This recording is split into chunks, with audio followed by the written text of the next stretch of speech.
إن الحمد لله نحمده ونستعينه ونستغفره ونعوذ بالله من شرور أنفسنا وسيئات أعمالنا. من يهده الله فلا مضل له ومن يضلل فلا هادي له. وأشهد أن لا إله إلا الله وحده لا شريك له وأشهد أن محمدا عبده ورسوله. يا أيها الذين آمنوا اتقوا الله حق تقاته ولا تموتن إلا وأنتم مسلمون. يا أيها الناس اتقوا ربكم الذي خلقكم من نفس واحدة وخلق منها زوجها وبث منهما رجالا كثيرا ونساء. واتقوا الله الذي تساءلون به والأرحام إن الله كان عليكم رقيبا. يا أيها الذين آمنوا اتقوا الله وقولوا قولا سديدا يصلح لكم أعمالكم ويغفر لكم ذنوبكم ومن يطع الله ورسوله فقد فاز فوزا عظيما. أما بعد فإن خير الحديث كتاب الله وخير الهدي هدي محمد صلى الله عليه وسلم وشر الأمور محدثاتها وكل محدثة بدعة وكل بدعة ضلالة وكل ضلالة في النار. أعوذ بالله من الشيطان الرجيم. وإذ جعلنا البيت مثابة للناس وأمنا واتخذوا من مقام إبراهيم مصلى وعهدنا إلى إبراهيم وإسماعيل أن طهرا بيتي للطائفين والعاكفين والركع السجود. رب اشرح لي صدري ويسر لي أمري واحلل عقدة من لساني يفقهوا قولي. سبحانك لا علم لنا إلا ما علمتنا إنك أنت العليم الحكيم. رب زدني علما نافعا.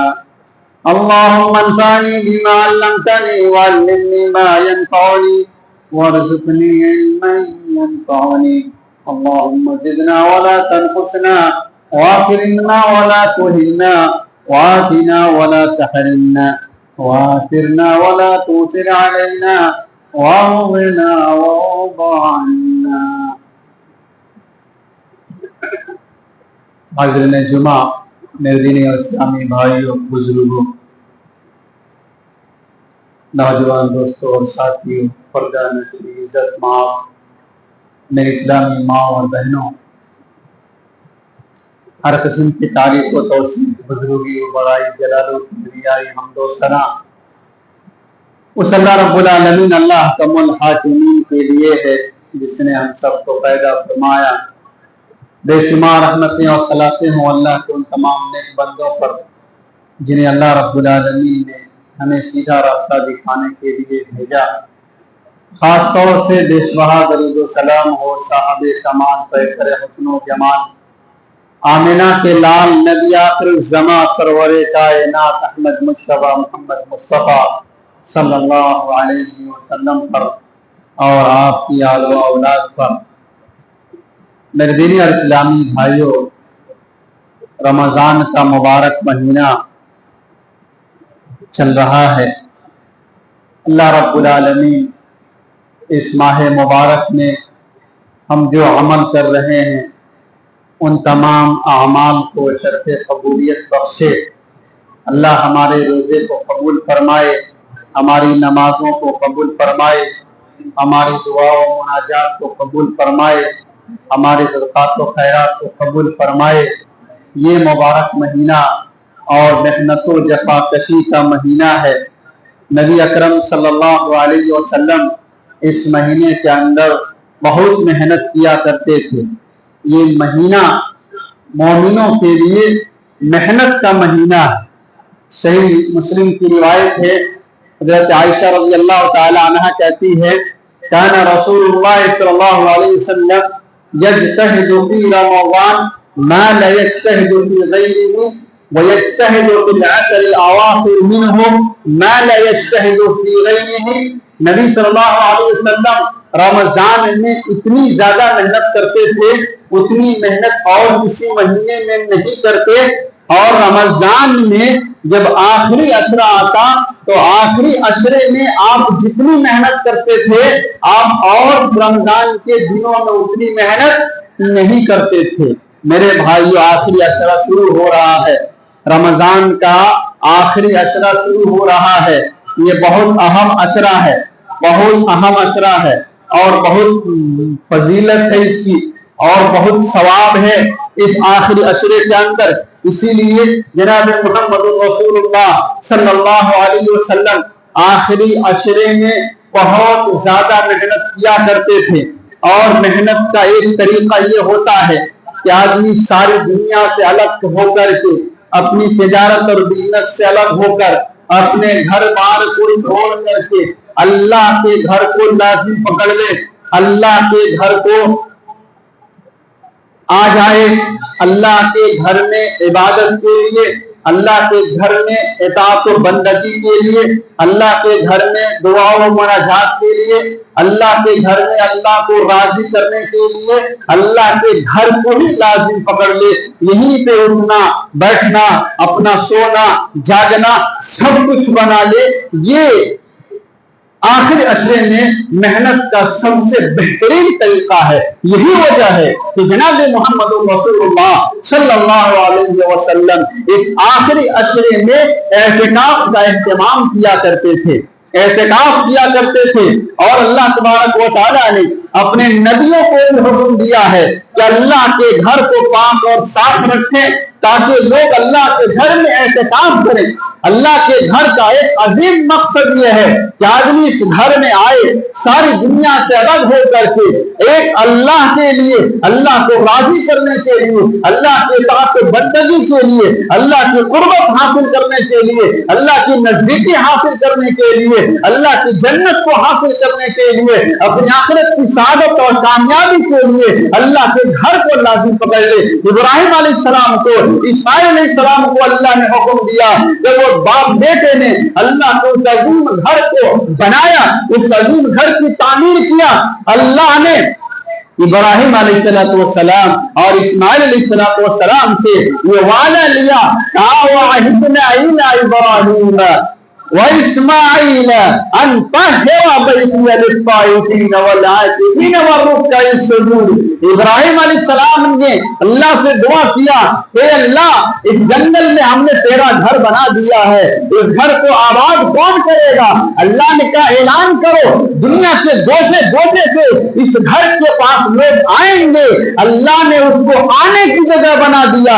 ابراہیم علیہ السلام سے کہا یہ لوگوں کے بار بار آنے کی جگہ ہے۔ وہی جعلنا البیت مثابۃ للناس، ہم نے اس جگہ کو ایسا بنایا ہے کہ جو ایک بار آئے گا وہ پھر آنے کی کوشش کرے گا، وہ پھر آنے کے بارے میں سوچے گا، اس کا من نہیں بھرے گا، جتنی بار جائے گا اتنی بار اسے جانے کا من کرے گا۔ اسے امن کی جگہ بنایا ہے۔ وہی جعلنا البیت مثابۃ للناس وامنا واتخذوا من مقام ابراہیم مصلی، مقام ابراہیم کو نماز کی جگہ بنا لو۔ وعہدنا الی ابراہیم واسماعیل، ابراہیم اور اسماعیل السلام نے وعدہ لیا ان طہر بیتی للطائفین والعاکفین والرکع السجود، کہ اس گھر کو آپ پاک رکھیں گے للطائفین، طواف کرنے والے کے لیے، للطائفین والعاکفین، اعتکاف کرنے والے کے لیے، وہ رکع السجود، رکوع کرنے والے کے لیے، سجدہ کرنے والے کے لیے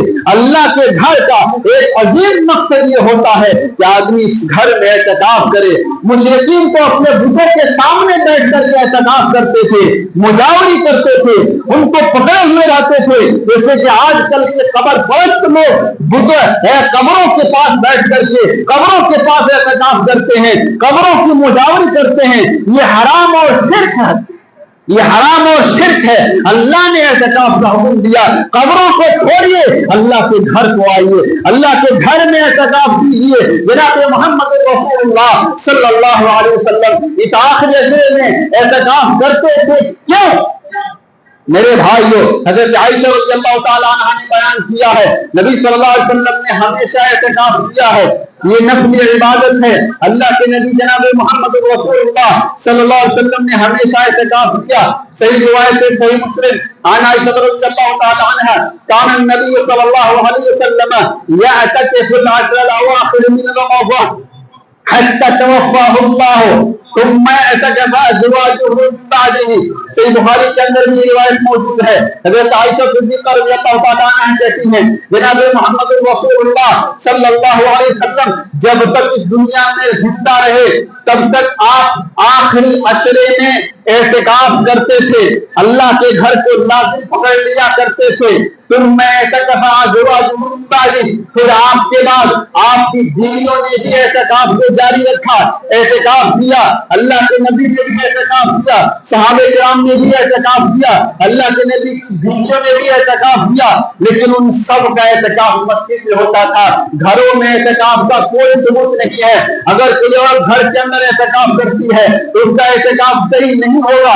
اللہ کے نبی جناب محمد رسول اللہ صلی اللہ علیہ وسلم کے زمانے میں اللہ کے نبی کی بیویاں اور صحابیات اللہ کے گھروں میں اعتکاف کیا کرتی تھی۔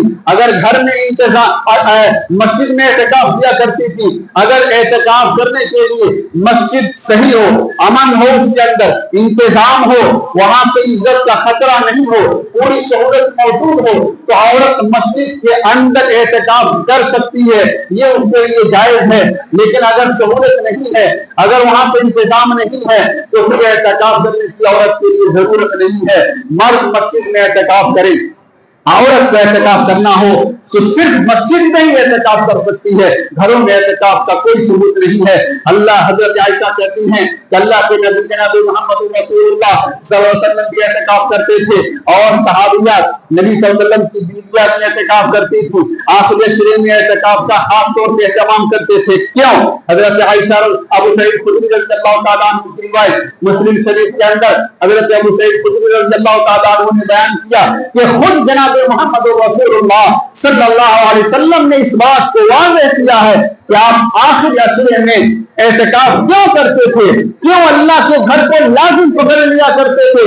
ابو سعید خدری کہتے ہیں ان النبی صلی اللہ علیہ وسلم اعتکف العشر الاول، اللہ کے نبی صلی اللہ علیہ وسلم نے رمضان کے پہلے عشرے میں اعتکاف کیا، پھر دوسرے بیچ والے عشرے میں اعتکاف کیا، اور فرمایا کہ اے میرے ساتھیوں، میں نے پہلے عشرے میں اعتکاف کیا، التمس هذه الليلہ، اس مبارک رات کو تلاش کرنے کے لیے، وہ رات جس کی عبادت 1000 مہینوں کی عبادت سے بہتر ہے، لیلۃ القدر کو پانے کے لیے، شب قدر کو پانے کے لیے، 83 ایئرز کا ثواب پانے کے لیے جناب محمد رسول اللہ صلی اللہ علیہ وسلم اعتکاف کرتے تھے۔ کہا میں نے اس رات کی تلاش کے لیے پہلے عشرے میں اعتکاف کیا، مجھے وہ رات نہیں ملی، میں نے دوسرے عشرے میں اعتکاف کیا، مجھے وہ رات نہیں ملی، پھر مجھے کہا گیا انہا فی العشر الاواخر من رمضان، کہ وہ رمضان کے آخری عشرے میں ہے۔ اے میرے ساتھیوں، تم میں سے جو چاہتا ہو تو اس رات کو پائے، اس عظیم رات کو پانے کی اس کے اندر ہمت ہے، اس کے اندر چاہت ہے، اس کے اندر رغبت ہے، وہ اعتکاف کرنا چاہتا ہے۔ فمن احب منکم ان یعتکف فلیعتکف، تم میں سے جو اعتکاف کرنا چاہتا ہے وہ اعتکاف کرے اور اس عظیم رات کو پانے کی کوشش کرے۔ یہ اعتکاف ہے۔ اس عظیم رات کو پانے کا بہترین ذریعہ ہے۔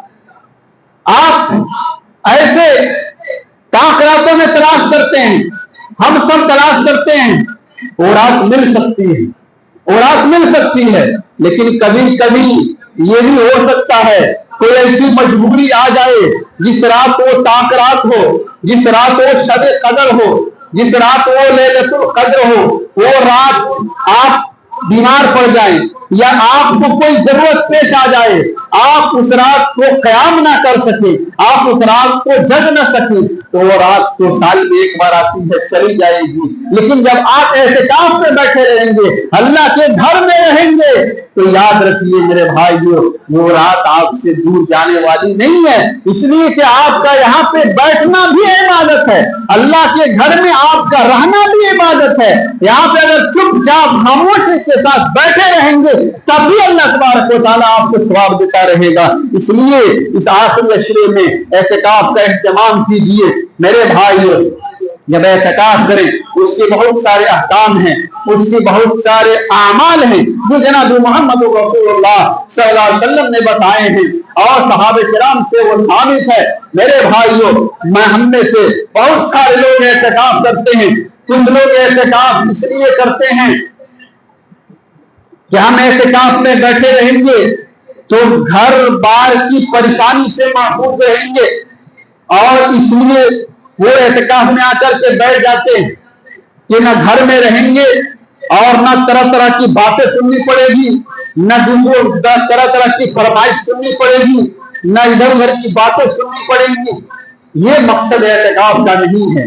اعتکاف میں کچھ لوگ بیٹھتے ہیں تو دن بھر رات بھر صرف باتیں کرتے رہتے ہیں، اعتکاف میں بیٹھے ہوئے ہیں اور کسی فلاں کے گھر کی بات ہو رہی ہے، فلاں تجارت کی بات ہو رہی ہے، فلاں بزنس کی بات ہو رہی ہے، تو فلاں دنیا کی بات ہو رہی ہے، فلاں جگہ پہ ایسا ہو گیا، فلاں جگہ پہ ایسا ہو گیا، پورا نیوز ہاؤس بنا لیتے ہیں معتکف کو، اعتکاف کی جگہ کو۔ یہ اعتکاف کا مقصد نہیں ہے، اعتکاف کا یہ طریقہ نہیں ہے۔ جب آپ اعتکاف میں بیٹھیں آپ اللہ کا ذکر و اذکار کریں، آپ اللہ کو یاد کریں، اللہ کی تسبیح بیان کریں، اللہ کی تحمید بیان کریں، اللہ کی تعریف کریں، اللہ سے دعا کریں، اللہ کے سامنے روئیں اور گڑگڑائیں۔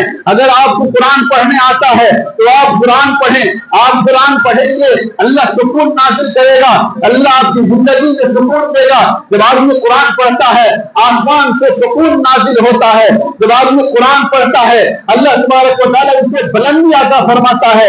اگر آپ کو قرآن پڑھنے آتا ہے اعتکاف میں صرف سو کر کے مت گزاریے۔ کچھ لوگ آتے ہیں اعتکاف میں تو بیٹھتے ہیں خالی سوتے ہی رہتے ہیں، سوتے ہی رہتے ہیں، سوتے ہی رہتے ہیں۔ ارے سونا ہی ہے تو گھر میں سوئیے، یہ مسجد میں آ کے سونے کی کیا ضرورت ہے؟ اعتکاف میں بیٹھے ہیں تو صرف سونے کے وقت ایک خاص وقت رکھیے جس میں آپ آرام کر سکیں۔ آپ پورے 10 گھنٹہ سوئیں گے یہ اعتکاف کا مقصد نہیں ہے۔ آدمی کی نیند کے لیے 5 آورز کافی ہوتا ہے، 5 گھنٹے میڈیکل ریسرچ کے مطابق 5 گھنٹے اگر کوئی آدمی سو لیتا ہے نا یہ کافی ہے۔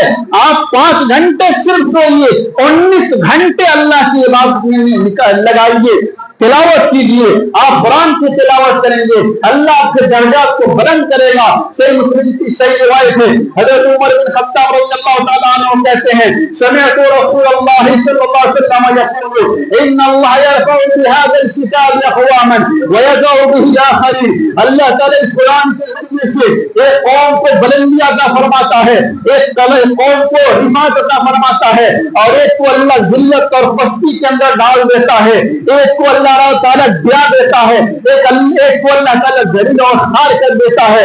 جو قرآن کو پڑھے گا، جو قرآن پہ عمل کرے گا، جو قرآن سے جڑے رہے گا، جو قرآن سے رشتہ قائم رکھے گا، میرے بھائیو اللہ کے نبی جناب محمد رسول اللہ صلی اللہ علیہ وسلم فرماتے ہیں کہ اللہ اسے عزت دے گا، اللہ اسے بلندی دے گا، اور اللہ نے دیا بھی چاہے دشمن کتنی بڑی طاقتور، کتنا بڑا طاقتور کیوں نہ ہو، کتنی طاقت والا کیوں نہ ہو، اگر آپ کا رشتہ قرآن سے ہوگا اللہ آپ کی حفاظت فرمائے گا۔ نجاشی بادشاہ کا دربار ہے، مکہ کے مشرکوں نے